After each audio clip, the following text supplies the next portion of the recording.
ಸೇರ್ತಕ್ಕಂಥ ಎಲ್ಲ ನನ್ನ ತಾಯಂದಿರೆ, ನನ್ನೆಲ್ಲ ಸಹೋದರರೇ, ಇಲ್ಲಿ ಸೇರ್ತಕ್ಕಂಥ ಎಲ್ಲ ಮುಖಂಡರೇ, ಸ್ನೇಹಿತರೆ, ಇದೊಂದು ದೊಡ್ಡವಳಿಯ ಇತಿಹಾಸಕ್ಕೆ ಇದೊಂದು ದೊಡ್ಡ ಸಾಕ್ಷಿ ದಿನ. ಇವತ್ತು ನಾನು ರಾಜಭವನದಲ್ಲಿ ದೊಡ್ಡವಳ್ಳಿ ಕೆಂಪೇಗೌಡರ ಮಗ ಡಿ.ಕೆ. ಶಿವಕುಮಾರ್, ನಿಮ್ಮ ಸಹೋದರ, ನಿಮ್ಮ ಅಣ್ಣ, ನಿಮ್ಮ ಮಗ, ನಿಮ್ಮ ಬಂಧು ಅವತ್ತೇನು ಒಂದು ಪ್ರಮಾಣ ವಚನ ಸ್ವೀಕಾರ ಮಾಡಿದೆ. ಆ ಗೌರವ ನನಗೆ ಅಲ್ಲ, ಇಡೀ ಕನಕಪುರ ತಾಲೂಕಿನಲ್ಲಿ, ಇಡೀ ರಾಜ್ಯದಲ್ಲಿ, ಈ ದೊಡ್ಡವಳ್ಳಿ ಮತ್ತು ಹುಳಿಯಂಬಳಿ ಹೋಬಳಿ ಜನತೆಗೆ ಆ ಗೌರವ ಸೇರಬೇಕು ಅನ್ನೋ ಮಾತನ್ನ ಈ ಸಂದರ್ಭದಲ್ಲಿ ನಾನು ಬಯಸ್ತಾ ಇದ್ದೇನೆ. ನಾನು 85ರಿಂದ ವಿಧಾನಸಭೆಗೆ ನಿಂತಾಗ, ತಿರುಗಾ ಜಿಲ್ಲಾ ಪಂಚಾಯತಿ ನಿಂತಾಗ, ಇವತ್ತು ನಮ್ಮ ಡಿ.ಕೆ. ಶಿವಲಿಂಗೇಗೌಡರು ಇಲ್ಲ, ಪುರಸಭೆಗೌಡರು ಇಲ್ಲ, ಬರೇಗೌಡರು ಇಲ್ಲ, ನಮ್ಮ ದೇವರೂಪಕ್ಕೆ ನಮ್ಮ ಸೋಮರಾಜು ಇಲ್ಲ, ಕರಿಯಪ್ಪ ಇಲ್ಲ, ಅನೇಕ ಹಿರಿಯರೆಲ್ಲ ಇವತ್ತು ಇಲ್ಲೇ ಇರ್ಬೋದು. ಆದರೆ ಎಲ್ಲ ಕೂಡ ತ್ಯಾಗವನ್ನು ಮಾಡಿ ನನಗೆ ಬೆನ್ನೆಲುಬಾಗಿ ನಿಂತ್ಕೊಂಡು ನನಗೆ ಆಶೀರ್ವಾದ ಮಾಡಿ ನಿಮ್ಮನ್ನೆಲ್ಲ ಒಟ್ಟಿಗೆ ನಿಂತ್ಕೊಂಡೋಗಿ ಎಲ್ಲ ಜಾತಿ ಎಲ್ಲ ಧರ್ಮದ ಜನರು ಈ ಡಿ.ಕೆ. ಶಿವಕುಮಾರ್ ನಮ್ಮ ಮನೆ ಮಗ ಅಂತೇಳಿ ನೀವೆಲ್ಲ ನನಗೆ ಸಾಕಿ ಇಷ್ಟು ದೊಡ್ಡ ಮಟ್ಟಕ್ಕೆ ಬೆಳೆಸಿದ್ದೀರಿ. ಇವತ್ತು ನಾನು ಬಂದಿರೋದು ನಾನೊಬ್ಬ ಮುಖ್ಯಮಂತ್ರಿ ಅಂತ ಹೇಳ್ಕೊಳ್ಳಿಕ್ಕೆ ಬಂದಿಲ್ಲ. ಎಷ್ಟೇ ದೊಡ್ಡ ಸ್ಥಾನದಲ್ಲಿ ಇವತ್ತು ರಾಜ್ಯದ ಒಂದು ದೊಡ್ಡ ಸ್ಥಾನದಲ್ಲಿ ನಾನಿದ್ದು ಕೂಡ ನಿಮ್ಮ ಊರಿನ ಮಗ ಈ ಡಿ.ಕೆ. ಶಿವಕುಮಾರ್, ನಿಮ್ಮ ಯಾರು ಕೂಡ ಮನೆಗೆ ಹೋಗ್ತೀವಿ. ಈವೆಲ್ಲ ಸುರೇಶ್ ಕ್ಷೇತ್ರಕ್ಕೆ ನನ್ನನ್ನ ಬಿಜೆಪಿಯವರು ಹೇಳಿ ಕಳಿಸಿದಾಗ ನಿಮಗೆ ಗೊತ್ತಿತ್ತು ಈ ಡಿ.ಕೆ. ಶಿವಕುಮಾರ್ ಯಾವ ತಪ್ಪು ಕೂಡ ಮಾಡಿಲ್ಲ ಅಂತೇಳಿ. ನಿಮ್ಮ ಸ್ವಾಭಿಮಾನಕ್ಕೆ, ನಿಮ್ಮ ಊರಿನ ಗೌರವಕ್ಕೆ, ನಮ್ಮೂರಿನ ಗೌರವಕ್ಕೆ ಯಾವುದನ್ನು ನಾನು ಈ ಕ್ಷೇತ್ರದ ಜನತೆ ಗೌರವಕ್ಕೆ ಧಕ್ಕೆ ತರುವಂತ ಕೆಲಸ ಮಾಡಲಿಲ್ಲ. ಆದರೆ ರಾಜಕೀಯವಾಗಿ ದೊಡ್ಡ ಷಡ್ಯಂತ್ರ ನಡೆಯಿತು. ಆದರೂ ನೀವು ಪ್ರಾರ್ಥನೆ ಮಾಡಿದ್ರಿ, ನೀವು ಅರ್ಕೆ ಕಟ್ಕೊಂಡ್ರಿ, ನೀವು ಹೋರಾಟವನ್ನು ಮಾಡಿದ್ರಿ, ನನಗೆ ಒಳ್ಳೇದಾಗಬೇಕು ಅಂತೇಳಿ ಪ್ರತಿಯೊಂದು ಮನೆಯವರು ಕೂಡ ಬಯಸಿ ನನ್ನನ್ನ ಕಳೆದ ಚುನಾವಣೆಯಲ್ಲಿ ಕೂಡ ಈ ಸಂದರ್ಭದಲ್ಲಿ ಅತಿ ಹೆಚ್ಚು ಮತವನ್ನು ಕೊಟ್ಟು ಆಶೀರ್ವಾದ ಮಾಡಿ ಈ ಅಧಿಕಾರ ಪಡಲಿಕ್ಕೆ ತಾವೆಲ್ಲ ಕಾರಣಕರ್ತರಾದ್ರಿ. ನನಗೆ ಅಧಿಕಾರ ಸಿಕ್ತು. 136 ಜನ ಆಯ್ಕೆ ಆಯ್ತು ಈ ರಾಜ್ಯದಲ್ಲಿ. ನನ್ನ ಮೇಲೆ ವಿಶ್ವಾಸವನ್ನಿಟ್ಟು ನಾನು, ಸಿದ್ದರಾಮಯ್ಯರು ಮತ್ತು ಅನೇಕ ಎಲ್ಲ ಮುಖಂಡಗಳೆಲ್ಲ ಒಟ್ಟು ಸೇರಿ ನಮ್ಮ ಚುನಾವಣಾ ಪ್ರಚಾರ ಮಾಡೋದಕ್ಕೆ ಅಧಿಕಾರ ಸಿಕ್ತು. ಒಂದಷ್ಟು ದಿನ ಲೇಟ್ ಆಗಿರ್ಬೋದು, ಆದ್ರೂ ಕೂಡ ನಮ್ಮ ಮಲ್ಲಿಕಾರ್ಜುನ ಖರ್ಗೆ ಸಾಹೇಬರು, ರಾಹುಲ್ ಗಾಂಧಿ ಅವರು, ಸೋನಿಯಾ ಗಾಂಧಿ ಅವರೆಲ್ಲ ಸೇರಿ ಅಧಿಕಾರ ಹಂಚಿಕೆ ಪ್ರಾಮಾಣಿಕದಿಂದ ಏನು ನಾವು ಮಾಡಿಕೊಟ್ಟಿದ್ದೇವೆ, ನುಡಿದಂತೆ ನಡೆಯಬೇಕಾಗಿದೆ ಅಂತ ಹೇಳಿ ಇವತ್ತು ಅಧಿಕಾರವನ್ನು ಕೊಟ್ಟು ಇಡೀ ರಾಜ್ಯ, ಇವತ್ತು ನೀವು ಡಿ.ಕೆ. ಅಂತ ಹೇಳ್ತೀರಿ, ಡಿ.ಕೆ. ಅಂದ್ರೆ ಯಾರು? ದೊಡ್ಡವಳ್ಳಿ ಕೆಂಪೇಗೌಡರ ಮಗ ಶಿವಕುಮಾರ್, ಅದನ್ನ ಯಾರು ಕೂಡ ಬದಲಾವಣೆ ಮಾಡಲಿಕ್ಕೆ ಸಾಧ್ಯವಿಲ್ಲ. ನಾನು ಟಿವಿ ನೋಡ್ತಾ ಇದ್ದೆ ಒಂದು 4-5 ದಿನದಲ್ಲಿ. ಎಲ್ಲ ಮಾಧ್ಯಮದವರೆಲ್ಲ ನಮ್ಮ ಊರಲ್ಲಿ ಬಂದು ಹೆಣ್ಮಕ್ಳಿಗೆ, ಅಂಗಡಿಯವರಿಗೆ, ಯುವಕರಿಗೆಲ್ಲ ಕೂಡ ಕೇಳ್ತಾ ಇದ್ರು, ನಿಮ್ಮ ಭಾವನೆಯನ್ನು ವ್ಯಕ್ತಪಡಿಸ್ತಾ ಇದ್ರಿ.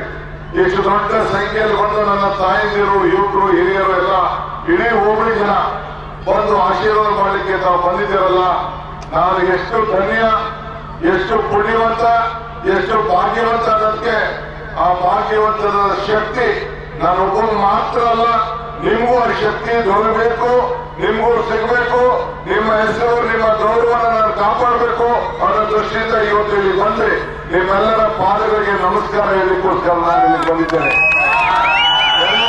ಪಾದಗಳಿಗೆ ನನ್ನ ನಮಸ್ಕಾರ ಹೇಳಲಿಕ್ಕೆ ಬಂದಿದ್ದೇನೆ. ನೀವು ಕೊಟ್ಟಂತ ಶಕ್ತಿ ನಾನು ಮಾಡಲಿಕ್ಕೆ ಸಾಧ್ಯ ಇಲ್ಲ.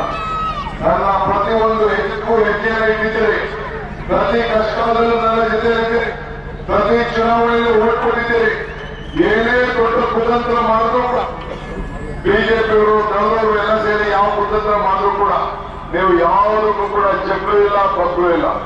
ಇವತ್ತು ನಾನು ಹೇಳ್ತಾ ಇದ್ದೀನಿ, ಜನತಾದಳ ಬಿಜೆಪಿ ಯಾರೇ ಇರಲಿ ಅವರು ಹೇಳ್ತಾ ಇದ್ದೀನಿ, ನನ್ನ ಮನೆ ಬಾಗಿಲು ನನ್ನ ಕುಟುಂಬದ ಬಾಗಿಲು ಎಲ್ಲರೂ ಕೂಡ ತೆರೆದಿದೆ. ಇವತ್ತು ನಾನು ವಿದ್ಯಾಭ್ಯಾಸಕ್ಕೋಸ್ಕರ ಬೆಂಗಳೂರಿಗೆ ನಮ್ಮ ಅಪ್ಪ ಅಮ್ಮ ಸೇರಿಸಿದ್ರು. ಇವತ್ತು ನನ್ನ ತಪ್ಪು ನನಗೆ ಆದಂತಹ ಸಮಸ್ಯೆಯಿಂದ ಜನ ವಲಸೆ ಹೋಗಬಾರ್ದು ಅನ್ನೋ ದೃಷ್ಟಿಯಿಂದ ಇವತ್ತು ಏನು ನಮ್ಮ ಶಾಲೆ ಇದೆ, ಆ ಶಾಲೆಗೆ ನನ್ನ ಸ್ವಂತ ಜಮೀನನ್ನು ಕೊಟ್ಟು ಏನು ಆಸ್ತಿಯನ್ನು ನಾವು ಬಿಟ್ಟಿದ್ದೇವೆ ಅದಕ್ಕೂ ಕೂಡ ಇದ್ದಿದ್ದಂತೆ ನಮ್ಮ ವರ್ಷಗಳಿದ್ದಂತ ಜಮೀನನ್ನು ಕೊಟ್ಟು ಇವತ್ತು ನಮ್ಮ ಮಕ್ಕಳಿಗೆ ನನಗೆ ಯಾವುದು ನನ್ನ ಮಕ್ಕಳಿಗೆ ವಿದ್ಯಾಭ್ಯಾಸ ಸಿಕ್ಕಿದೆ ಅದೇ ವಿದ್ಯಾಭ್ಯಾಸ ನನ್ನ ಮಕ್ಕಳಿಗೂ ಕೊಡಬೇಕು ಅಂತ ಹೇಳಿ ಇವತ್ತು ನಾನು ಈ ಪ್ರಯತ್ನವನ್ನು ನಾನು ಮಾಡ್ತಾ ಇದ್ದೇನೆ. ಅಕ್ಷರ ಆಶಯ ಆರೋಗ್ಯ ಇವೆಲ್ಲ ಕೂಡ ಕಾಪಾಡಬೇಕು. ಅದಕ್ಕೆ ಕನಕಪುರದಲ್ಲಿ ಯಾರು ಕೂಡ ಮುಂದಕ್ಕೆ ಬೆಂಗಳೂರು ಹೋಗಬಾರದು ಆರೋಗ್ಯ ದೃಷ್ಟಿಯಿಂದ ಅಂತೇಳಿ ಕನಕಪುರದಲ್ಲಿ ಸುಮಾರು 800 ಕೋಟಿ ರೂಪಾಯಿ ವೆಚ್ಚದ ಒಂದು ಮೆಡಿಕಲ್ ಕಾಲೇಜು ಮತ್ತು 800 ಬೆಡ್ಡಿನ ಆಸ್ಪತ್ರೆ ಮಾಡಬೇಕು ಅಂತ ಹೇಳಿ ಈಗಾಗಲೇ ಈ ತಿಂಗಳು ಕೊನೆಯಲ್ಲಿ ಅದಕ್ಕೆ ಭೂಮಿ ಪೂಜೆ ಮಾಡುವಂತ ಕಾರ್ಯಕ್ರಮ ಕೂಡ ಈಗಾಗಲೇ ನಾನು ಹಮ್ಮಿಕೊಂಡಿದ್ದೇನೆ. ನಾನು ಯಾಕೆ ಮಾತಾಡ್ತಾ ಇದ್ದೀನಿ ಅಂತಂದ್ರೆ ನಿಮ್ಮ ಋಣ ತೀರಿಸಬೇಕು. ಭೀಷ್ಮ ಧರ್ಮರಾಯಗಳು ಮಾತಾಡ್ತಾನೆ, ನೀ ಋಣವನ್ನು ತೀರಿಸಬೇಕಾದ್ರೆ ತಂದೆ ತಾಯಿ ಋಣ, ಗುರುದೇವರ ಋಣ, ದೇವರ ಋಣ, ಸಮಾಜದ ಋಣ, ಈ ಋಣವನ್ನು ತೀರಿಸಬೇಕಾದ್ರೆ ಧರ್ಮದಿಂದ ತೀರಿಸಬೇಕು ಅಂತೇಳಿ. ಹಾಗೆ ಈ ಊರಿನಲ್ಲಿ ಎಷ್ಟು ದೇವಾಲಯಗಳಿದೆ, ಎಷ್ಟು ಶಿಕ್ಷಣ ಇದೆ. ಈ ಊರು ನೀವೆಲ್ಲ ಎಷ್ಟೋ ಜನ ಹಿರಿಯ ಇದ್ದೀರಿ. ಈ ಊರು ಹೆಂಗಿತ್ತು ಈಗ ಹಂಗಿದೆ. ಇವತ್ತು ಟೌನ್ಕಿಂತ ಯಾವ ಕಡಿಮೆ ಕೂಡ ಇಲ್ಲ. ಕುಡಿಯೋ ನೀರಿರ್ಬೋದು, ರೋಡ್ ಇರ್ಬೋದು, ಚರಂಡಿ ಇರ್ಬೋದು, ಎಲ್ಲ ವ್ಯವಸ್ಥೆ ಕೂಡ ಏನೆಲ್ಲ ಬೇಕು ಆ ವ್ಯವಸ್ಥೆ ಎಲ್ಲ ಕೂಡ ಈಗಾಗಲೇ ನಾನು ಮಾಡಿಕೊಟ್ಟಿದ್ದೇನೆ. ವಿದ್ಯುತ್ ಶಕ್ತಿ ವಿಚಾರ ಇರ್ಬೋದು, ನಾನು ಒಂದು ಅಂತ ಹೇಳಂಗಿಲ್ಲ. ಎಲ್ಲ ಸಂದರ್ಭದಲ್ಲೂ ಕೂಡ ನಿಮ್ಮ ಬದುಕನ್ನ ಹಸಿರು ಮಾಡಲಿಕ್ಕೆ ಇವತ್ತು ಕನಕಪುರ ರೋಡ್ ಕೆಲವುದೆಲ್ಲ ಬೇಜಾರಾಗಿರ್ಬೋದು, ಆದ್ರೆ ರೋಡ್ ಅನುಕೂಲೀಕರಣ ಮಾಡ್ಬೇಕಾದ್ರೆ ನಿಮ್ಮ ಆಸ್ತಿ ಮೌಲ್ಯ ಎಷ್ಟು ಜಾಸ್ತಿ ಆಯ್ತು. ಇದು ಬೆಂಗಳೂರು ನಗರಕ್ಕೆ ಬೆಂಗಳೂರು ದಕ್ಷಿಣ ಜಿಲ್ಲೆ ಅಂತ ಹೇಳಿ ಘೋಷಣೆ ಮಾಡ್ತಿದ್ದೇನೆ. ನಾವೆಲ್ಲ ಮೂಲ ಬೆಂಗಳೂರು ಗ್ರಾಮಾಂತರ ಜಿಲ್ಲೆಯವರು. ನಾನು ಜಿಲ್ಲಾ ಪಂಚಾಯತಿ ಮೆಂಬರ್ ಇದ್ದಾಗ ಬೆಂಗಳೂರು ಗ್ರಾಮಾಂತರ ಇತ್ತು. ಆಮೇಲೆ ಕುಮಾರಸ್ವಾಮಿ ಬಂದಾಗ ಅದನ್ನ ರಾಮನಗರ ಅಂತ ಸೇರಿಸಿದ್ರು. ಇದು ನಮ್ಮ ಹಕ್ಕು. ಈ ಡಿ ಕೆ ಶಿವಕುಮಾರ್ ಅಂತ ಬದಲಾವಣೆ ಮಾಡುವ ಸಾಧ್ಯನಾ? ತಂದೆ ಹೆಸರನ್ನ ಬದಲಾವಣೆ ಮಾಡ್ಕೊಳ್ಳೋಕೆ ಸಾಧ್ಯನಾ? ಶಿವಕುಮಾರ್ ಹೆಸರನ್ನ ಬದಲಾವಣೆ ಮಾಡ್ಕೊಳ್ಳೋಕೆ ಸಾಧ್ಯನಾ? ಅದು ನಮ್ಮ ಹುಟ್ಟು ಜಿಲ್ಲೆ ಬೆಂಗಳೂರು ಜಿಲ್ಲೆ. ಅದಕ್ಕೆ ಬೆಂಗಳೂರು ದಕ್ಷಿಣ ಜಿಲ್ಲೆ ಅಂತ ಹೇಳಿ ನಿಮ್ಮೆಲ್ಲರೂ ಕೂಡ ನಾವು ಬೆಂಗಳೂರು ಜಿಲ್ಲೆಯವರು ಅಂತ ಹೇಳ್ಕೊಳ್ಳೋಕೆ ನಿಮ್ಗೆಲ್ಲರೂ ಕೂಡ ಗೌರವ ಬರ್ತದೆ. ನಿಮ್ಮ ಆಸ್ತಿ ಬೆಲೆ ಎಷ್ಟಿತ್ತು, ಈಗ ಎಷ್ಟಾಗಿದೆ? ಬರೀ ಒಂದು ತೀರ್ಮಾನಕ್ಕೆ ಈ ಮಾಡ್ತಾ ಇರುವಂತ ಅಭಿವೃದ್ಧಿಗೆ ನಿಮ್ಮ ಆಸ್ತಿ ಮೌಲ್ಯಗಳು ಇವತ್ತು ಹೆಚ್ಚಾಗಿದೆ. ನಿಮ್ಮ ಎಲ್ಲರ ಜೋಬುನ ದುಡ್ಡಾಗಿ ಖಾತೆ ಇರ್ಬೋದು, ಆದ್ರೆ ನಿಮ್ಮ ಆಸ್ತಿ ಮೌಲ್ಯಗಳನ್ನ ಯಾವ ರೀತಿ ಮಾಡಬೇಕು, ನಿಮ್ಮ ಆಸ್ತಿ ದಾಖಲೆಗಳನ್ನ ಯಾವ ರೀತಿ ಮಾಡಬೇಕು ಅಂತ ಹೇಳಿ ಇವತ್ತು ಎಲ್ಲ ಕೂಡ ವ್ಯವಸ್ಥೆಯನ್ನ ನಾನು ಮಾಡ್ಕೊಂಡು ಬರ್ತಾ ಇದ್ದೀನಿ. ಇಡೀ ರಾಜ್ಯಕ್ಕೆ ದೊಡ್ಡಹಳ್ಳಿಯವರು ಅಂತಾದ್ರೆ, ಕನಕಪುರ ತಾಲೂಕು ಅಂತಾದ್ರೆ, ಇಡೀ ದೇಶದಲ್ಲಿ ನೀವೆಲ್ಲರೂ ಹೋಗಿ ಹೀಗೆ ಕ್ಷೇತ್ರ ಅಂತಂದ್ರೆ ನಿಮ್ಗೆ ಆದಂತ ಒಂದು ಗೌರವ ಇವತ್ತು ರಾಜ್ಯದ ಜನತೆ ಕೊಡೋ ರೀತಿಯಲ್ಲಿ ಇವತ್ತು ಆ ಶಕ್ತಿ ಆ ಬಿರುದು ನನ್ನದಲ್ಲ ನಿಮ್ಮದು ಅಂತ ಹೇಳಿಕೋಸ್ಕರ ನಾನು ಇದಕ್ಕೆ ಬಂದಿದ್ದೆ. ನನ್ನೆಲ್ಲ ಯುವಕರು ಕೇಳ್ಕೊಳ್ಳೋ ವಿಷಯ, ಇನ್ನ ಯಾರೇ ಧರ್ಮವಿರಲಿ, ಬಿಜೆಪಿ ಇರಲಿ, ಯಾವ ಗಲಾಟೆಗೂ ಹೋಗಬಾರ್ದು, ಶಾಂತಿಯಿಂದ ಇರಬೇಕು, ಎಲ್ಲರನ್ನೂ ವಿಶ್ವಾಸಕ್ಕೆ ತರಬೇಕು. ನನ್ನ ಮನೆ ಬಾಗಿಲು ತೆರೆದಿದೆ, ಅಧಿಕಾರ ಬಂದಿದೆ. ಅಧಿಕಾರ ಬಂದಿರೋದು 4 ಜನಕ್ಕೆ ಸಹಾಯ ಮಾಡಕ್ಕೆ. ಅವರು ಓಟ್ ಹಾಕೋದು ಬಿಡೋದು ಅವ್ರ ಆತ್ಮಸಾಕ್ಷಿಗೆ ಬಿಟ್ಬಿಡಿ ನೀವು. ಆದ್ರೆ ಎಲ್ಲರನ್ನೂ ಕರ್ತೊಳ್ಳಿ, ಎಲ್ಲರನ್ನೂ ಸೇರಿಸ್ಕೊಳ್ಳಿ. ಎಲ್ಲರಿಗೂ ನಮ್ಮ ಕೈಲಾದಂತ ಶಕ್ತಿಯಲ್ಲಿ ಏನ್ ಮಾಡಕ್ ಸಾಧ್ಯನೋ ನಾನು ಸುರೇಶ್ ಕೂತ್ಕೊಂಡು ಈ ದೊಡ್ಡಹಳ್ಳಿಗೆ ಮತ್ತು ಕನಕಪುರ ಕ್ಷೇತ್ರಕ್ಕೆ ಏನೆಲ್ಲ ಮಾಡ್ಲಿಕ್ಕೆ ಸಾಧ್ಯನೋ ಆ ಪ್ರಯತ್ನವನ್ನ ಮಾಡ್ತೇನೆ. ಇಷ್ಟು ದೊಡ್ಡ ಸಂಖ್ಯೆಯಲ್ಲಿ ತಾವೆಲ್ಲ ಸೇರಿ ಬಂದಿದ್ದೀರಿ, ನನ್ನ ಮಗನಾಗಿ ಬೆಳೆಸಿದ್ದೀರಿ, ಇಡೀ ರಾಜ್ಯಕ್ಕೆ ಗೌರವ ತರೋ ರೀತಿಯಲ್ಲಿ ಮಾಡಿದ್ದೀರಿ. ಇವತ್ತು ನಮ್ಮ ಅನೇಕ ಹಿರಿಯರು ನಮ್ಮ ಜೊತೆಗಿಲ್ಲ. ನನಗೆ ಪೋಷಿಸಿದಂತ ಅನೇಕ ಎಲ್ಲ ವಟಾರಗಳಲ್ಲಿ ಎಲ್ಲ ಜಾತಿಯರು ಕೂಡ ಸುಮಾರು 100 ಜನ ನಾಯಕರುಗಳು ಕಳೆದ 40 ವರ್ಷದಿಂದ ನನಗೆ ಆಶೀರ್ವಾದ ಮಾಡಿಕೊಂಡು ಬಂದಿದ್ದಾರೆ. ಅದನ್ನ ಅವರ ಮಾಡಿದಂತ ತ್ಯಾಗನ ನಾನು ಮರೀಲಿಕ್ಕೆ ಸಾಧ್ಯ ಇಲ್ಲ. ಇವತ್ತು ಯುವಕರಿದ್ದೀರಿ, ಬಹಳ ಜನ ಯುವಕರು ಉತ್ಸಾಹ. ಎಷ್ಟೋ ಜನ ನಾನು MLA ಆದಾಗ ನೀವು ಯಾರು ಹುಟ್ಟೇ ಇರಲಿಲ್ಲ, ಅಷ್ಟು ಯುವಕರಿದ್ದೀರಿ. ನಾನು ರಾಜಕಾರಣ ನಿಂತಾಗ ಎಷ್ಟೋ ಜನ ನೀವು ನಿಂತಿರಲಿಲ್ಲ. ಸೊ ನನ್ನ ಜಿಲ್ಲಾ ಪಂಚಾಯತ್ ನಿಂತಾಗ ಎಷ್ಟೋ ಜನ ನೀವು ಇರಲಿಲ್ಲ. ಆದ್ರೂ ಕೂಡ ನಿಮ್ಗೆಲ್ಲ ರಾಜಕೀಯದ ಪ್ರಜ್ಞೆ ಇದೆ, ಬುದ್ಧಿವಂತರಾಗಿದ್ದೀರಿ, ವಿದ್ಯಾವಂತರಾಗಿದ್ದೀರಿ, ಹುಷಾರಾಗಿರಿ. ಹುಷಾರಾಗಪ್ಪ, ಇಷ್ಟೊಂದು ಹುಷಾರು, ಯಾರು ತುಂಬಾ ಹುಷಾರಾಗಿರಿ. ಗಲಾಟೆ ಏನಾದ್ರು ಮಾಡ್ಕೊಂಡ್ರೆ ಇದೊಂದು ಪೊಲೀಸ್ ಸ್ಟೇಷನ್ ಓಪನ್ ಮಾಡಿಸ್ಬಿಡ್ತೀನಿ. ಇದಕ್ಕೆ ಅವಕಾಶ ಕೊಡಕ್ ಹೋಗ್ಬೇಡಿ.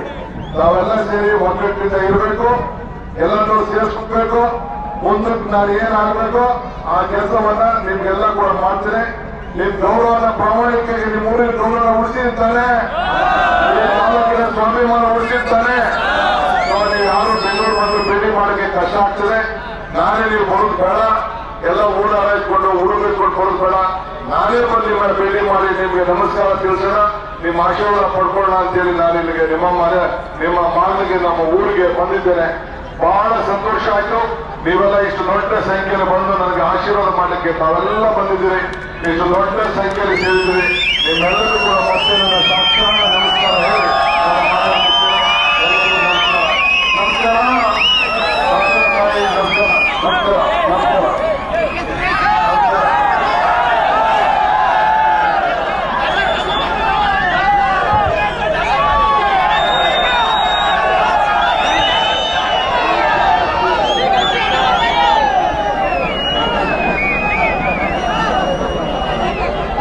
ನಿಮ್ಮ ಹತ್ರ ದುಡ್ಡು ಜಾಸ್ತಿ ಇದೆ ಅಂತ ಕಾಣ್ತದೆ.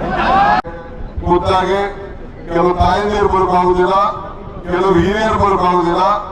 ಅದಕ್ಕೆ ನಾನು ಈ ಸಂದರ್ಭದಲ್ಲಿ ಎಲ್ಲರನ್ನೂ ಕೂಡ ಸ್ಮರಿಸ್ಕೊಳ್ಳಿಕ್ಕೆ ನಾನು ಇಲ್ಲಿಗೆ ಬಂದಿದ್ದೇನೆ. ಇದು ನಮ್ಮ ಗಡಿಯಪ್ಪನವರು ಸ್ಪರ್ಧೆ ಮಾಡಿದಂತಹ ಕ್ಷೇತ್ರ, ಗುರುದಾಸ್ ಅವರು ಸ್ಪರ್ಧೆ ಮಾಡಿದಂತಹ ಕ್ಷೇತ್ರ, ಶಿವಲಿಂಗೇಗೌಡರು ಸ್ಪರ್ಧೆ ಮಾಡಿದಂತಹ ಕ್ಷೇತ್ರ. ಅವ್ರದೆಲ್ಲ ಆದ್ಮೇಲೆ ನನ್ನನ್ನ 8 ಬಾರಿ ಸತತವಾಗಿ ವಿಧಾನಸೌಧಕ್ಕೆ ಕಳಿಸಿ ಇವತ್ತು ನೀವೆಲ್ಲ ಸೇರಿ ನನ್ನನ್ನ ರಾಜ್ಯದ ಮುಖ್ಯಮಂತ್ರಿಯಾಗಿ ಮಾಡೋದಕ್ಕೆ ನಿಮ್ಮೆಲ್ಲರೂ ಕೂಡ ನನ್ನ ಕೋಟಿ ನಮಸ್ಕಾರ ಹೇಳಲಿಕ್ಕೆ ನಾನು ಬಯಸ್ತಾ ಇದ್ದೀನಿ. ಇವತ್ತು ನಮ್ಮ ದೊಡ್ಡ ಮಾರೇಗೌಡರು ಇರ್ಬೋದು, ಗುರುಮರೇಗೌಡರು ಇರ್ಬೋದು, ಹರಿಹರ್ ಬಸವರಾಜ್ ಇರ್ಬೋದು, ನಮ್ಮ ಸಾತೂರ್ ಬಸವರಾಜ್ ಇರ್ಬೋದು, ಸಾತೂರ್ ರಾಜೇ ಇರ್ಬೋದು, ಇವತ್ತು ಅನೇಕ ನಾಯಕರುಗಳು, ನಮ್ಮ ವೆಂಕಯ್ಯ ಜವರಪ್ಪ ಇರ್ಬೋದು, ಗೋಳಿ ಶ್ರೀಧರ್ ಇರ್ಬೋದು, ಇನ್ನು ಅನೇಕರೆಲ್ಲ ನಾಯಕರುಗಳು. ಬಸವರಾಜ್ ಅಂತ ಸಾತೂರ್ ಬಸವರಾಜ ರಂಗಾರಯ್ಯ ಇವತ್ತು ಅವ್ರ ಮಗಳು ಮಾತಾಡ್ತೇನೆ ನಾನು. ಇವತ್ತು ಅವರೆಲ್ಲ ಇದ್ದಿದ್ರೆ ಎಷ್ಟು ಆನಂದ ಪಡ್ತಿದ್ರು. ಯಾಕೆಂದ್ರೆ ಕಮಿಷನ್ ಆದಿ ಹಾಕಿ ನಮ್ಮ ಸಾತೂರ್ ಶಿವಣ್ಣವರು, ಈ ಕಾಂಗ್ರೆಸ್ ಕಚೇರಿ ನಮ್ಮ ದೇವಸ್ಥಾನ ಕೊಟ್ಟಂತವ್ರು ಶಿವಣ್ಣವ್ರ ಕುಟುಂಬದವರು, ಅವರೆಲ್ಲ ಇವತ್ತು ಬದುಕಿದ್ರೆ ಎಷ್ಟು ಆನಂದ ಪಡ್ತಿದ್ರು ನಾನು ಹೇಳಲಿಕ್ಕೆ ಸಾಧ್ಯ ಇಲ್ಲ. ಇವತ್ತು ಅನೇಕರು ಕೂಡ ನನ್ನ ಜೊತೆ ಕೆಲವರೆಲ್ಲ ಜಿಲ್ಲಾ ಪಂಚಾಯತ್ ಮೆಂಬರ್ಗಳಾಗಿದ್ದಾರೆ, ಸೊಸೈಟಿ ಡೈರೆಕ್ಟರ್ ಆಗಿದ್ದಾರೆ. ಪ್ರತಿಯೊಂದು ಹಂತದಲ್ಲೂ ಕೂಡ ನನಗೆ ನೀರು, ಗೊಬ್ಬರ, ಊಟ, ತಿಂಡಿ, ಧೈರ್ಯ, ಶಕ್ತಿ ಎಲ್ಲ ಕೂಡ ಕೊಟ್ಟು ಈ ಮಟ್ಟಕ್ಕೆ ಬೆಳೆಸಿದ್ದಾರೆ. ಇವತ್ತು ತಾವೆಲ್ಲ ಇಷ್ಟು ದೊಡ್ಡ ಸಂಖ್ಯೆಯಲ್ಲಿ ಸೇರಿದ್ದೀರಿ. ಬಹುಶಃ ನಮ್ಮ ಸಾತೂರು ಹೋಬಳಿ ರಾಮನಗರಕ್ಕೆ ಸೇರ್ತಾ ಇತ್ತು. ಆ ಒಂದು ಕಾಲದಲ್ಲಿ ನಮ್ಮ ಜಯರಾಮು, ಶ್ರೀಕಂಠ ಅವರೆಲ್ಲ ಸೇರಿ ನನ್ನ ಹತ್ರ ಗಲಾಟೆ ಮಾಡಿದ್ರು. ನಮ್ಮ ಶಂಕರ, ಈ ಶಂಕರ ಅವರು ಇವರೆಲ್ಲ ಕೆಲವೆಲ್ಲ ಸೇರಿ, ಅಷ್ಟು ಹುಡುಗರು ಎಲ್ಲ ಸೇರಿ ನೆನಪಾದ ಗಲಾಟೆ ಮಾಡಿದ್ರು, ನೀವು ಉಳಿಸ್ಕೊಳ್ಳೇಬೇಕು ಅಂತೇಳಿ. ನಮ್ಮ ಮನೆಯಲ್ಲಿ ಶಿವಕುಮಾರ್ ಅಷ್ಟೇ ಎಲ್ಲ ಗಲಾಟೆ ಮಾಡಿದ್ರು, ಏನಾರು ಮಾಡಿ ಸಾತೂರು ಉಳಿಸ್ಕೋಬೇಕು ಅಂತೇಳಿ. ಆ ಒಂದು ಕಾಲದಲ್ಲಿ ನಾನು ಹೋರಾಟವನ್ನು ಮಾಡಿ ಈ ಹೋಬಳಿನ ಉಳಿಸ್ಕೊಂಡಿದ್ದೀನಿ. ಉಳಿಸ್ಕೊಂಡು ಆ ಸಂದರ್ಭದಲ್ಲಿ ನೀವೆಲ್ಲ ಅತಿ ಹೆಚ್ಚು ನನಗೆ ಓಟನ್ನು ಕೂಡ ಕೊಟ್ರಿ. ಈಗೂ ಕೂಡ 1,23,000 ಅಂತರದಿಂದ ಗೆಲ್ಲಿಸಿ ಇಡೀ ರಾಜ್ಯಕ್ಕೆ ಒಂದು ದಾಖಲೆಯನ್ನ ನಿರ್ಮಾಣವನ್ನು ಮಾಡಿದ್ವಿ. ಇವತ್ತು 136 ಸೀಟ್ ಬಂತು. ನಾನು ಬಂದು ನಿಮಗೆ ಓಟ್ ಕೇಳಕ್ ಆಗ್ಲಿಲ್ಲ. ನಾನು ಓಟ್ ಕೇಳಕ್ ಆಗ್ಲಿಲ್ಲ ನಿಮ್ಗೆ. ನಾನು ಎಲ್ಲ ಇಡೀ ರಾಜ್ಯನ ಪ್ರವಾಸ ಮಾಡಬೇಕಾದಂತ ಅನಿವಾರ್ಯತೆ ಬಂತು, ಇಡೀ ರಾಜ್ಯ ಸುಡಬೇಕಾದಂತ ಅನಿವಾರ್ಯತೆ ಬಂತು. ಆದ್ರೂ ಕೂಡ ನೀವೆಲ್ಲ ನನ್ನ ಮೇಲೆ ಪ್ರೀತಿಯನ್ನು ಇಟ್ಕೊಂಡು ನೀವು ಸಹಕಾರ ಮಾಡಿದ್ರಿ. ಇವತ್ತು ನಾನು ಈ ಕ್ಷೇತ್ರದಲ್ಲಿ ಮಾಡಿದಂತ ಅಭಿವೃದ್ಧಿ ನಿಮ್ಮ ಕಣ್ಣುಗಳ ಸಾಕ್ಷಿ. ಈ ರಸ್ತೆಯ ಅಗಲೀಕರಣ ಇರ್ಬೋದು, ನಿಮ್ಮ ಸಾತೂರು ಎಷ್ಟೆಲ್ಲ ರೋಡ್ ಇತ್ತು, ಬೆಂಗಳೂರಿಂದ ಕನಕಪುರದವರೆಗೂ ಯಾವ ರೀತಿ ರೋಡ್ ಇತ್ತು, ವಿದ್ಯುತ್ ಶಕ್ತಿ ಪರಿಸ್ಥಿತಿ ಏನಿತ್ತು, ನಿಮ್ಮ ಕೆರೆಗಳಿಗೆ ಕುಡಿಯುವ ನೀರಿಗೋಸ್ಕರ ಯಾವ ರೀತಿ ಬಂತು, ನಿಮ್ಮ ಕೆರೆಗಳನ್ನ ತುಂಬಿಸಲಿಕ್ಕೆ ಏನ್ ಪ್ರಯತ್ನ ಮಾಡಿದೆ, ಕಪಾಲ ದೇವಸ್ಥಾನ ಹೆಂಗಿತ್ತು, ಈಗ ಹೇಗಿದೆ, ನಿಮ್ಮ ಹೆಸರು ಇಡೀ ದೇಶದಲ್ಲೇ ಇವತ್ತು ನೀವು ರಾಮನಗರ ಜಿಲ್ಲೆ ಅಲ್ಲ, ನಾವು 3 ಓಟ್ಗಳಾಗಿ ನಾವು 1,000 ಜನ ಬೆಂಗಳೂರು ಜಿಲ್ಲೆ ಇರುವಂತ ಹೆಸರನ್ನ ಮತ್ತೆ ನಿಮಗೆ ಕೊಟ್ಟಂತ ಶಕ್ತಿ ಇವತ್ತು ನಿಮಗೆ ನಾನು ಸಮರ್ಪಣೆಯನ್ನು ನಾನು ಮಾಡಿದ್ದೇನೆ. ನಾನು ಒಂದು ಕಾಲದಲ್ಲಿ ಒಂದು ಕಚೇರಿ ಕಟ್ಕೋಬೇಕು ಅಂತ ಹೇಳಿ ನಾನು ಇಂಡಿಪೆಂಡೆಂಟ್ ಆಗಿ ನಿಂತ್ಕೊಂಡಾಗ ನನಗೆ ಯಾರು ನಾನು ಮೀಟಿಂಗ್ ಮಾಡಕ್ಕೆ ಜಾಗ ಕೊಡ್ತಿರ್ಲಿಲ್ಲ. ಯಾರು ಶೇಖರ ಬಿಟ್ರೆ ಯಾರು ಜಾಗ ಕೊಡ್ತಿರ್ಲಿಲ್ಲ. ಆಗ ನಾನು ಸಹ ಇಲ್ಲೆಲ್ಲೋ ಎದುರುಗಡೆ ಒಂದು ಜಮೀನು ತಗೊಂಡೆ. ಎಷ್ಟು ಕೊಟ್ಟೆ ಗೊತ್ತಾ? 2 ಲಕ್ಷ ರೂಪಾಯಿ ಕೊಟ್ಟು ತಗೊಂಡೆ ಎಕರೆನ. ಇವತ್ತು ಎಷ್ಟಾಗಿದೆ ಆ ಭೂಮಿ ಬೆಲೆ, ಆ ರೋಡ್ ಮೇಲೆ ಯಾರು 50 ಲಕ್ಷ 1 ಕೋಟಿ ಕಡಿಮೆ ಯಾರು ಜಮೀನನ್ನ ಯಾರು ಕೂಡ ಇವತ್ತು ಕೊಡ್ತಾ ಇಲ್ಲ. ಅಂತ ಪರಿಸ್ಥಿತಿ ಯಾಕೆ ಅಂತಂದ್ರೆ ಇದು ಬೆಂಗಳೂರು ದಕ್ಷಿಣ ಜಿಲ್ಲೆ. ಇವತ್ತು ಇಲ್ಲಿ ಅಭಿವೃದ್ಧಿ ಆಗಿದೆ. ನಿಮ್ಮ ಆಸ್ತಿ ಮೌಲ್ಯಗಳನ್ನ ಹೆಚ್ಚುವಂತ ಕೆಲಸವನ್ನ ಮಾಡಿ ನಿಮ್ಮ ಋಣವನ್ನ ಪ್ರಾಮಾಣಿಕವಾಗಿ ತೀರಿಸುವಂತ ಕೆಲಸವನ್ನ ಇವತ್ತು ನಾನು ಮಾಡ್ಕೊಳ್ತೇನೆ. ಅಭಿವೃದ್ಧಿ ಒಂದ್ ಕಡೆ ವಿಚಾರ, ನನಗೆ ಆಶ್ರಯ, ಆರೋಗ್ಯ, ಶಿಕ್ಷಣ ಮುಖ್ಯ. ನಮ್ಮ ಮಕ್ಕಳಿಗೆ ಉತ್ತಮವಾದಂತಹ ಶಿಕ್ಷಣ ಸಿಗಬೇಕು, ಒಳ್ಳೆ ಆರೋಗ್ಯ ಸಿಗಬೇಕು, ಎಲ್ಲರೂ ಕೂಡ ಸೂರ್ಯ ಇರಬೇಕು. ಆ ದೃಷ್ಟಿಯಿಂದ ಅನೇಕ ಕಾರ್ಯಕ್ರಮಗಳಲ್ಲಿ ಇವತ್ತು ನಾನು ರೂಪಿಸ್ತಾ ಇದ್ದೇನೆ. ಇವತ್ತು ಕನಕಪುರ ಟೌನ್ ಹೆಂಗಿತ್ತು ಕೆಲವೆಲ್ಲ ಹಿರಿಯರಿಗೆಲ್ಲ ಗೊತ್ತಿದೆ. ಎಷ್ಟೋ ಜನ ನಾನು ಎಲೆಕ್ಷನ್ ಇದ್ದಾಗ ಕೆಲವೆಲ್ಲ ಹುಡುಗರು ಹುಟ್ಟೇ ಇರಲಿಲ್ಲ. ಅಂತ ಒಂದು ದೊಡ್ಡ ಬದಲಾವಣೆಯನ್ನ ನಮ್ಮ ಕನಕಪುರ ತಾಲೂಕಿನಲ್ಲಿ ಈ ರಸ್ತೆಗಳನ್ನ ಅಗಲೀಕರಣ ಮಾಡಿ ಇವತ್ತು ರಸ್ತೆಗಳನ್ನ ಮೇಲ್ದರ್ಜೆಗೆ ಏರಿಸಿ ಇವತ್ತು ಮಾಡ್ಕೊಂಡು ಬಂದಿದ್ದೇವೆ. ಈಗ ಕನಕಪುರ ಕೋರ್ಟ್ ಇವತ್ತು ನಾವೆಲ್ಲ ಗಮನಿಸಿದ್ದೀರಿ. ಬೆಂಗಳೂರು ಕೋರ್ಟ್ ಯಾವ ರೀತಿ ಇದೆಯೋ ಅದಕ್ಕಿಂತ ದೊಡ್ಡದಾಗಿ ಕನಕಪುರ ಟೌನ್ ನಲ್ಲಿ ಈ ಕೋರ್ಟ್ ಅನ್ನ ತಾಲೂಕು ಹೆಡ್ ಕ್ವಾರ್ಟರ್ಸ್ ಮಾಡಿದ್ದೇವೆ. ಇವತ್ತು ನಾವೆಲ್ಲ ಆಸ್ಪತ್ರೆಗೆ ನಾವೆಲ್ಲ ಪಡ್ತಾ ಇದ್ದೀವಿ. ಏನೋ ಕಷ್ಟಪಟ್ಟು ಒಂದು ಆಸ್ಪತ್ರೆ ಅಂತ ಮಾಡುದು ನಾವಿದೆ. ಕನಕಪುರದಲ್ಲಿ ತಾಯಿ ಮಗು ಆಸ್ಪತ್ರೆ ಮಾಡ್ದು, ಆದ್ರೆ ಸಮಾಧಾನ ಇಲ್ಲ. ಜನ ಎಲ್ಲ ಇವತ್ತು ನೋಡ್ತಾ ಇದ್ದಾರೆ, ಆಸ್ಪತ್ರೆ ಬಿಲ್ ಕಟ್ಟಕ್ ಆಗ್ತಾ ಇಲ್ಲ, ಜನಸಂಖ್ಯೆ ಜಾಸ್ತಿ ಆಗಿದೆ ಅಂತ ಹೇಳಿ ಇಡೀ ರಾಜ್ಯದಲ್ಲಿ ಎಲ್ಲೂ ಇಲ್ಲ. ತಾಲೂಕು ಮಟ್ಟದಲ್ಲಿ ಈ ಕನಕಪುರದಲ್ಲಿ 600 ಇಂದ 800 ಬೆಡ್ ಹಾಸ್ಪಿಟಲ್ ಅನ್ನ ಇನ್ನೊಂದು ತಿಂಗಳೊಳಗಡೆ ಭೂಮಿ ಪೂಜೆ ಮಾಡಿ ಇನ್ನೊಂದು 2 ವರ್ಷದೊಳಗೆ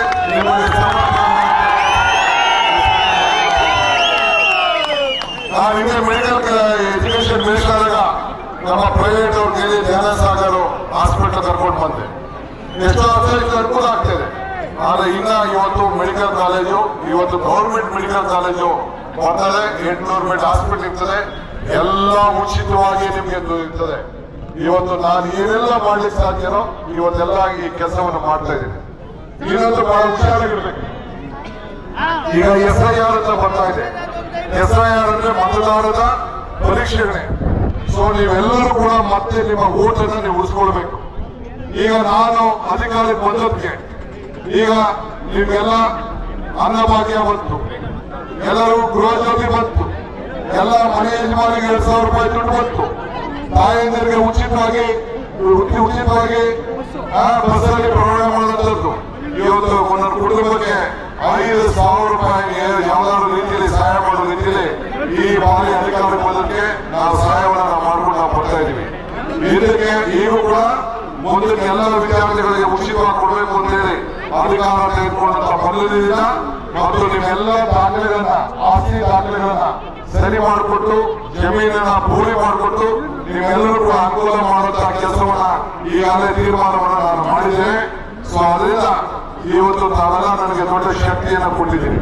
ಹುಷಾರು, SIR ನಮ್ಮ ಓಟ್ ಇದೆ ಅಂತ ಇಲ್ಲ. ಈಗ ಯಾರೇ ಆಗಲಿ, ನನ್ನ ಆದಿಯಾಗಿ, ನಿಮ್ಮ ಆದಿಯಾಗಿ, ಯಾವುದೇ MLA ಆದಿಯಾಗಿ ಎಲ್ಲರೂ ಕೂಡ ಓಟ್ ಅನ್ನು ಉಳಿಸ್ಕೊಳ್ಬೇಕಾದ್ರೆ ನಿಮ್ಮ ಮತದಾರರಲ್ಲಿ ಮತ್ತೆ ಉಳಿಸ್ಕೊಳ್ಬೇಕು. ಈ ನಿಮ್ಮ ಊರಿಗೆ SIRಗೋಸ್ಕರ ನಮ್ಮ ಅಂಗನವಾಡಿಯವರು, ಶಿಕ್ಷಕರು ನಿಮ್ಮ ಮನೆ ಬಾಗಿಲಿಗೆ ಬಂದು ಅರ್ಜಿ ಕೊಡ್ತಾರೆ.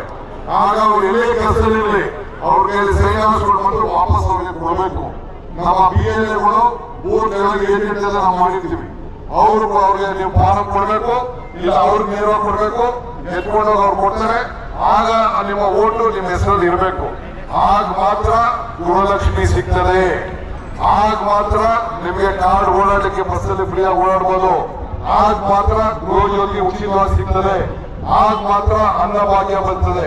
ಇಲ್ಲಾಂದ್ರೆ ನಿಮ್ಗೆ ಯಾವುದೂ ಸಿಗುದಿಲ್ಲ. ಹುಷಾರಾಗಿರಿ ದಯವಿಟ್ಟು. ಈಗ ವೆಸ್ಟ್ ಬೆಂಗಾಲಲ್ಲಿ 90 ಲಕ್ಷ ಓಟು ತೆಗೆದಾಕ್ಬಿಟ್ರು, ತಮಿಳುನಾಡಲ್ಲಿ 60 ಲಕ್ಷ ಓಟ್ ತೆಗೆದಾಕ್ಬಿಟ್ರು. ಆದ್ರೆ ಕೇರಳದಲ್ಲಿ ಬರೀ 1 ಲಕ್ಷ 2 ಲಕ್ಷ 3 ಲಕ್ಷ ವೋಟ್ ಮಾತ್ರ ತೆಗೆದು. ಅದಕ್ಕೆ ಬಹಳ ಹುಷಾರಾಗಿರ್ಬೇಕು. ವಿಶೇಷವಾಗಿ ಬಡವರು, ದೀನದಲಿತರು, ಅಲ್ಪಸಂಖ್ಯಾತರು ಎಲ್ಲರೂ ಕೂಡ ಬಹಳ ತೊಂದರೆ ಇದೆ. ಬಹಳ ಹುಷಾರಾಗಿರ್ಬೇಕು.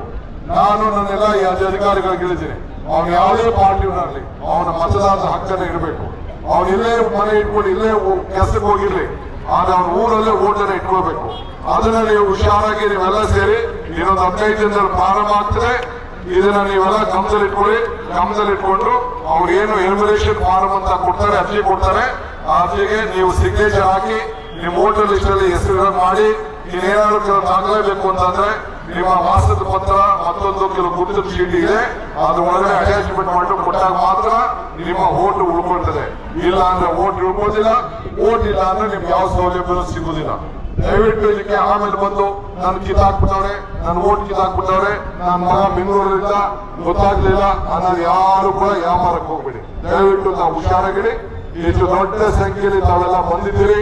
ನಿಜವಾಗ್ಲೂ ನಿಮ್ಗೆ ಎಷ್ಟು ಯಾವ ರೀತಿ ನಿಮ್ ಋಣ ತೀರಿಸಬೇಕು ಅನ್ನೋದು ನನಗೆ ಅರ್ಥ ಆಗ್ತದೆ. ಆದ್ರೆ ನಿಮ್ಮ ಗೌರವ, ನಿಮ್ಮ ಸ್ವಾಭಿಮಾನ, ನಾನು ಕಷ್ಟದಲ್ಲಿದ್ದಾಗ, ನಾನು ಜೈಲಲ್ಲಿದ್ದಾಗ ನೀವು ಮಾಡಿದಂತ ಹೋರಾಟ, ನೀವು ಮಾಡಿದಂತ ಪ್ರಾರ್ಥನೆ, ನೀವು ಕೊಟ್ಟಂತ ಅರ್ಜಿಗಳು, ನಿಮ್ಮ ಆಶೀರ್ವಾದ, ಆ ಶಕ್ತಿಯಿಂದ ಇಡೀ ರಾಜ್ಯದಲ್ಲಿ ನಿಮ್ಮ ಕನಕಪುರ ಕ್ಷೇತ್ರದ ಒಬ್ಬ ಶಾಸಕ ಈ ರಾಜ್ಯದ ಮುಖ್ಯಮಂತ್ರಿ ಆಗಲಿಕ್ಕೆ ಒಂದು ಅವಕಾಶ ಇದೆ. ಆಯ್ತು, ಅದಕ್ಕೆ ಇದು ಇಲ್ಲಿಗೆ ಮುಗಿಯಂಗಿಲ್ಲ. ಇದು ಬರೀ 2 ವರ್ಷದ ಮುಖ್ಯಮಂತ್ರಿ ಆದ ಸಾಲದು. ಮತ್ತೆ 2028ರಲ್ಲಿ ಗೆಲ್ಲಬೇಕು.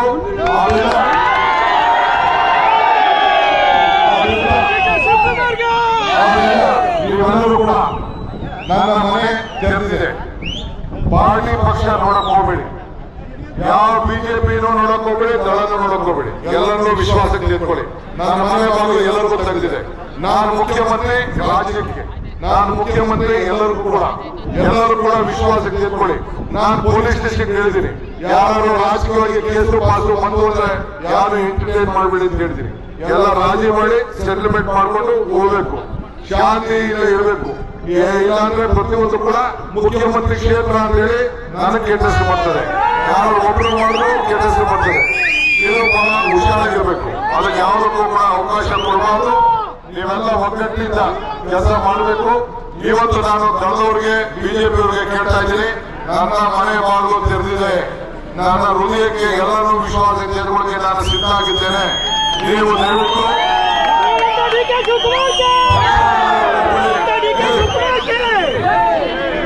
ನೀವು ಯೋಚನೆ ಮಾಡಕ್ ಹೋಗ್ಬೇಡಿ. ಈಗ ದಳದವರಲ್ಲಿ, ಬಿಜೆಪಿಯವರಲ್ಲಿ ಇನ್ನೊಬ್ಬ ಡಿ ಕೆ ಶಿವಕುಮಾರ್ ತಯಾರು ಮಾಡಕ್ ಆಗಿಲ್ಲ, ಈ ರಾಜ್ಯದ ಮುಖ್ಯಮಂತ್ರಿ ಮಾಡಕ್ ಆಗಿಲ್ಲ. ಯಾಕೆ ಟೈಮ್ ವೇಸ್ಟ್ ಮಾಡಕ್ ಹೋಗ್ಬೇಡಿ. ನಿಮ್ಮ ಅಸೂಯೆ, ದ್ವೇಷ, ಮನವ ನೀವು ಬಿಡಬೇಕು, ಅವರು ಬಿಡಬೇಕು.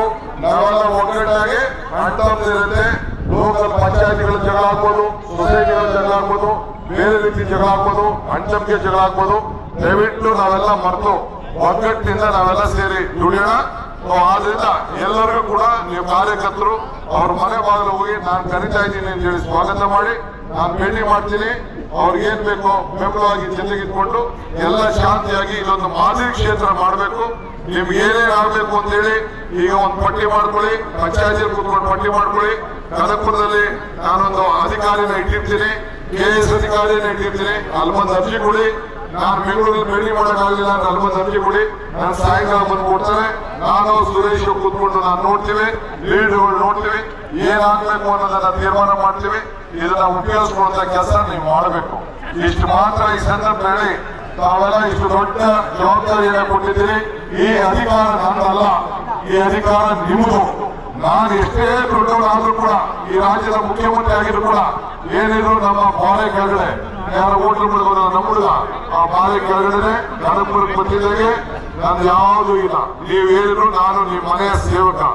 ಇವತ್ತು ಆ ನಾಯಕರುಗಳು ಹಿಂದೆ ಇದ್ದಂತ ಎಲ್ಲ ನಾಯಕರು ಹೇಳ್ತಲ್ಲ, ನಾನು ಹರಿಹರ ಬಸವರಾಜ್ ಇರ್ಬೋದು, ನಮ್ಮ ತುರ್ಮಲಿಗೌಡರು ಇರ್ಬೋದು, ತೂತೂರು ಮಗಳೆಲ್ಲ ಎಷ್ಟು ನನಗೆ ಬೆಂಬಲವಾಗಿ ನಿಂತ್ಕೊಂಡು, ನಮ್ಮ ಸಾತ್ತೂರು ಚಿಕ್ಕಣ್ಣವ್ರ ಮಗ ಬಸವರಾಜ್ ಇರ್ಬೋದು, ಜವರೇಗೌಡರು ಎಲ್ಲ ಎಷ್ಟು ಯಾವ ರೀತಿಯಲ್ಲಿ ಸಹಕಾರ ಕೊಟ್ಟರು ಅನ್ನೋದನ್ನ ನಾನು ಮನಲಿಕ್ಕೆ ಸಾಧ್ಯ ಇಲ್ಲ. ಇವತ್ತು ತಮ್ಮಿ ಶೆಟ್ಟರು, ಶಿವಣ್ಣವರೆಲ್ಲ ಇವತ್ತು ಇಲ್ಲೇ ಇರ್ಬೋದು, ಆದ್ರೂ ಕೊಡೋಣ. ಆತ್ಮಕ್ಕೆ ಶಾಂತಿ ಸಿಗಲಿ, ಅವರ ಆಶೀರ್ವಾದ ನನ್ನ ಮೇಲೆ ಇರಲಿ. ಇವತ್ತೆಲ್ಲ ಅವರು ನಡೆದಂತ ದಾರಿಲಿ ನಾನು ಉತ್ತಮವಾದ ರೀತಿಯಲ್ಲಿ ನಿಮ್ಮ ಸೇವೆಯನ್ನ ಮಾಡಲಿಕ್ಕೆ ತಾವೆಲ್ಲ ಸಹಕಾರ ಕೊಡಬೇಕು. ಈ ರಾಜ್ಯಕ್ಕೆ ಈ ಸೇವೆ ಅನುಕೂಲ ಆಗಬೇಕು ಅಂತ ಹೇಳಿ ಇಷ್ಟು ದೊಡ್ಡ ಸಂಖ್ಯೆಯಲ್ಲಿ ತಾವೆಲ್ಲ ಬಂದಕ್ಕೆ ತಮ್ಮೆಲ್ಲರೂ ಕೂಡ ಹೊಂದಿ ಶುಭ ಹಾರೈಸಿ ಮತ್ತೆ ನಿಮ್ಮೆಲ್ಲರ ಪಾದಗಳಿಗೆ ನನ್ನ ಸಾಕ್ಷಾತ್ ನಮಸ್ಕಾರಗಳನ್ನು ಅರ್ಪಿಸಿ